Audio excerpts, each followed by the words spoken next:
মাস্টারে jogger গায়ে মারে। একের পর এক যখন মাস্টারে জগাকে বাড়ি দিতে থাকে, জগা বলে স্যার আপনি আর একটা বাড়ি আমার গায়ের মধ্যে দিবেন না।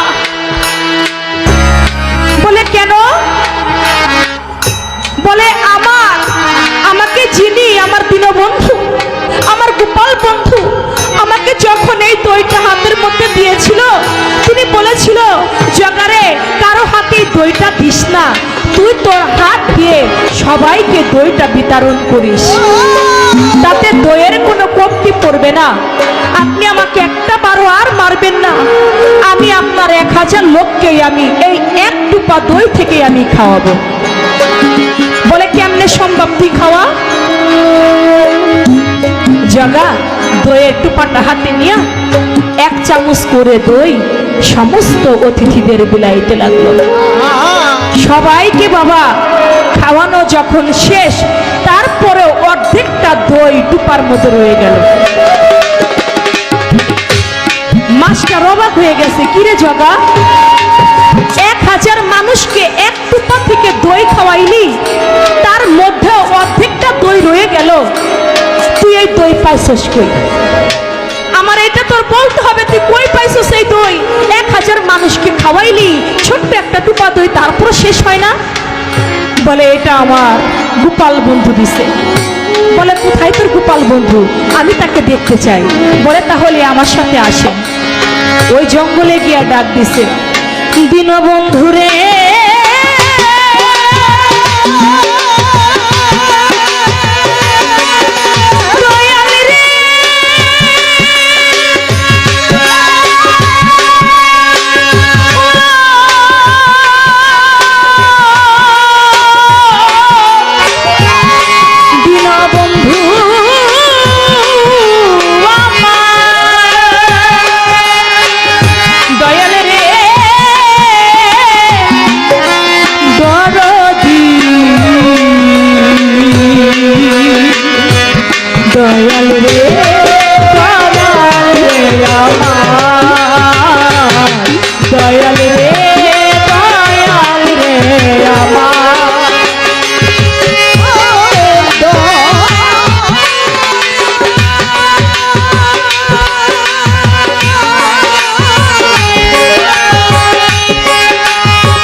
দীনবন্ধু, ও আমার গোপাল বন্ধু, আমার দয়াল দরদি, তোমাকে আমার স্যার আমার মাস্টার দেখতে চায়।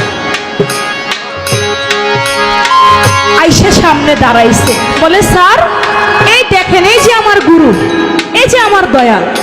বলে কই আমি তো দেখি না। বলে এই তো আপনার সামনে দাঁড়িয়ে আছে। বলে কই আমি তো তারে দেখতেছি না।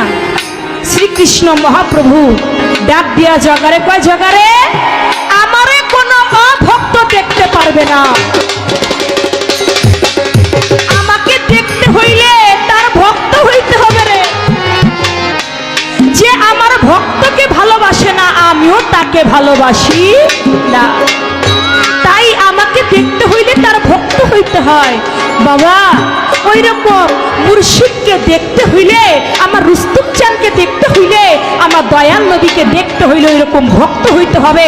অভক্ত হইলে কখনো গুরু মুর্শিদ চিনা যায় না। তাই বলেছে, মন যখন তোর হবে রে খাটি,